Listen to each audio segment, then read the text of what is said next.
Here we have the Haute42 X series, and we're gonna compare this to the G, the B, the S, the P, the M-Lite, the M-Ultra, the M, the M+, the R, the U, and the T. So let's dive in.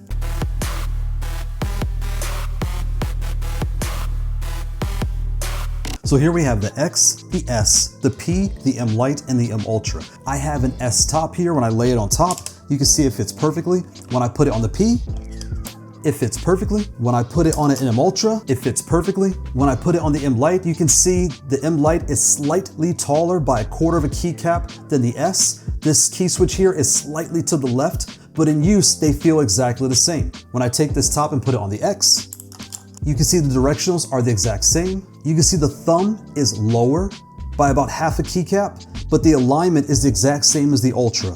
You have these two aligned, and this keycap here is lower by about half a keycap. And when I put it on this side, you can see it's very similar to the M-Lite. It all lines up here, and then it starts to deviate a little bit here, but in use, you won't notice. So if you were comparing these 5 controllers, you have the S, which has 2 power ports on the top and the left-hand side, a pass-through port here, all your option buttons, and the screen right here, all smalls and 1 large on the bottom. The P, the exact same, all smalls, 1 large on the bottom, 1 power port on the left, your pass-through port on the right, and nothing on the top. Your X has 2 power ports, 1 on the top, 1 on the left, your pass-through port on the right, all smalls and 1 large here on the bottom. Your M-Lite has 1 power port on the top, 1 pass-through port on the top, all smalls, and 1 large keycap here on the bottom. Your M-Ultra has 2 power ports, 1 on the top, 1 on the left, your screen, your light switch, your lock switch, and all your menu buttons with all smalls and 1 large here on the bottom. And if you like your S with rings, you can convert to the MX switch kit and you'll have the same size buttons, taller travel, and rings around your switches. So if you're comparing these units, the S is the only one you can customize. You could put full artwork inside, on the front, on the back. You could do all types of designs you see fit.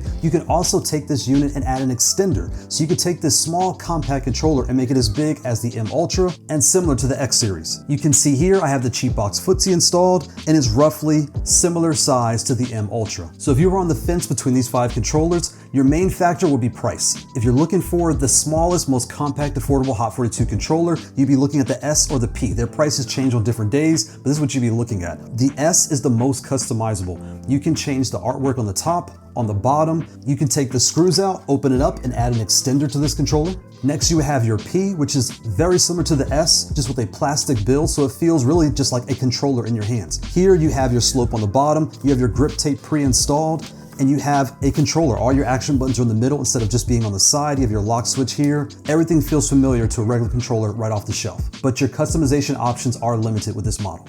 Next, you have your M-Lite in this beautiful gold color. You have the same small buttons on the top with large on the bottom, your screen here. And if you look at this controller, you want an S or a P, but with the premium build quality and the same compact form factor.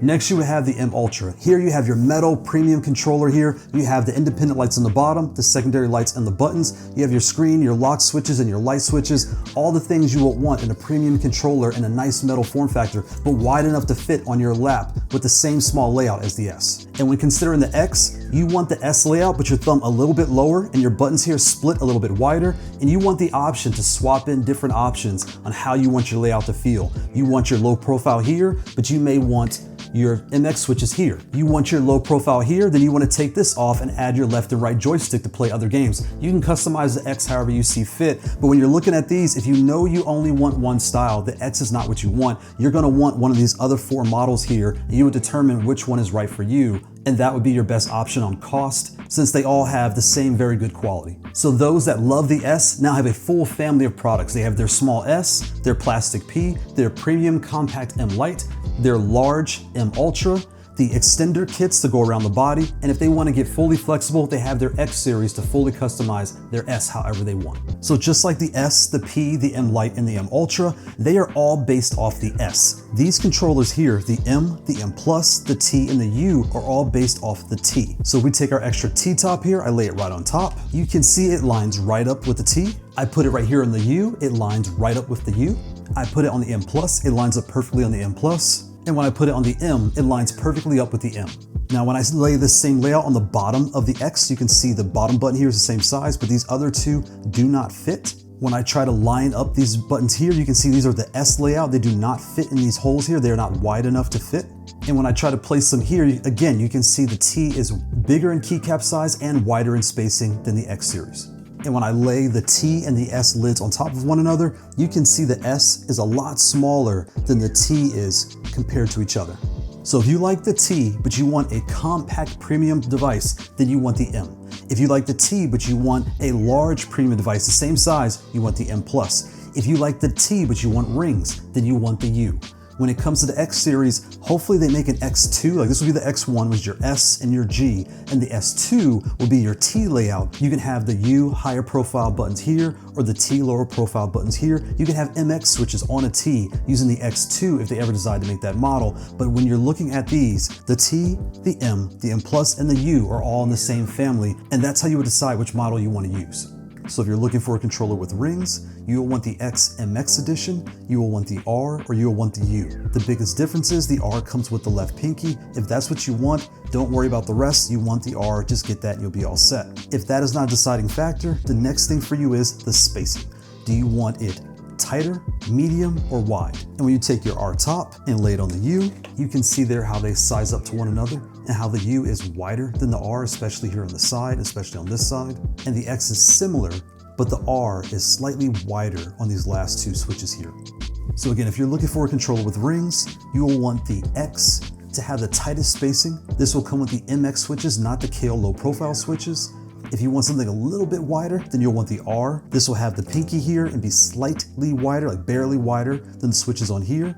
And if you want them the widest, you'll want the U. And that's how I would compare the R, the U, and the X. So here we have the three controllers that use MX switches now. We have the B, the G, and the X series. If you're on the fence between these three, the B is full keyboard. It has all the controls here. I also have a cheap box footsie on this controller to make it nice and wide, makes it more of a medium-sized controller that way you can play in your lap or your desk. This controller does come with the B adapter, but only right here. It does not currently have modules for this side or the bottom, and I really hope they put the module here and here so you can fully take this small controller and put it on this large base. The other current option is the G. The G right now has the MX switches and it has a small footprint, but when you put the cheap box footsie on here like I have here, it makes it nice and wide, very similar to the T, and it can fit on your lap or your desk, and it's perfect for that size. But now you have a full size, right out the box, X series that has the MX switches. It comes with the ice cream switches out the box, and you can customize and change this controller to mix this top here with these switches here by switching the different modules out and have it the way you like. And it also has the rings. The rings do not apply much to sliding. They're more a visual effect, but they look really nice on the controller, and the keycaps are much better than the keycaps on here. These keycaps fly off all the time. You have to take a piece of paper, take a tiny piece of paper and wedge it right in here and then plug it back in, and that'll stop these keycaps from flying off, whereas these so far in my testing have not flown off at all. And if you're looking for MX switches, those are your options, the B, the G, and the X series. MX edition. So that's the X series versus everything. If you want MX style switches, you will want the B with the keyboard layout, the G with the compact MX style layout, or the X with the wide MX style layout and the rings. And if rings are what you're looking for, you'll want the MX version of the X, or you'll want the R16 and the U having the widest finger layout, but the same rings and same size buttons. If you like your controller with smaller keycaps and tighter spacing, you'd be looking at the S. The S has all smalls across the body with one large here on the bottom. You can change your artwork on the top and the bottom, and you can fully customize this controller. You can also consider the P. The P and the S in use feel exactly the same. This controller feels more like a controller. You would buy this off the shelf, plug it in, and start playing. The artwork you would not change here. You have your lock switch on top and your standard plastic body. If you're considering these two, I would just say, do you want to change your artwork and customize things? If not, whichever one is cheaper will make you happy. If you like the S or the P layout, but you want a more premium feel, you would want the M-Lite. It's just as compact as the S. It gives you the small buttons across with the one large on the bottom, this beautiful gold color, and the metallic metal finish, and you'll feel right at home on this pad coming from the S or the P. If you love this small, tighter layout, but you want more space in your lap, you will want the M Ultra. The M Ultra, again, is the same layout as the S, but it's a nice wide body that is the same size as the M Plus. You also get your custom lighting, your light switch, your lock switch, and your light switch here, and all the latest features. And if you're looking at the X series, you would want to get the X series LP, which is a low profile edition. This will give you all the switches and feel closest to the S and closest to the M Ultra, but giving you a split down the middle and a slightly taller thumb button here. So if you know you want these layouts and you do not plan to change anything, I would not recommend getting the X LP edition. Just buy the M Ultra. But if you know you may change things in the future, then you will get the X with the LP edition, and you'll start with that model, and you could buy other modules to change things up how you see fit as you grow with this controller. And if you prefer your spacing nice and wide with large keycaps, you will want the T. The T here is your larger layout. This comes in various editions. You would have your T, which is acrylic. You could put your artwork on the top and the bottom and fully customize this, but you want something compact and more premium, you would get the M. Same wide spacing, same large keycaps, but compact build that fits anywhere on the go. And if you want a large premium version of the T, then you would want the M+. Again, the same large keycaps, wide spacing, it'll feel right at home to T users, but you'll get that premium metallic build and nice finish. And if you want the wide spacing, but with rings, you would get the U. The U gives you the same rings and buttons as the R and the X, while giving you the wild spacing you prefer, just like your T. And when you're comparing the X MX edition with the rings to the U, these are the MX switches, these are the Kailh low profile switches, so they feel slightly different, they have different options, but you can customize them both and make them feel the way you like, and that would be your options if you're looking for larger keycaps and wider spacing. The T, the U, the M, and the M+. So that's the X versus the M+, the M, the S, the M-Lite, the B, the M Ultra, the P, the G, the U, the T, the R, with both X series editions. I hope that helps. Thanks for watching. Bye.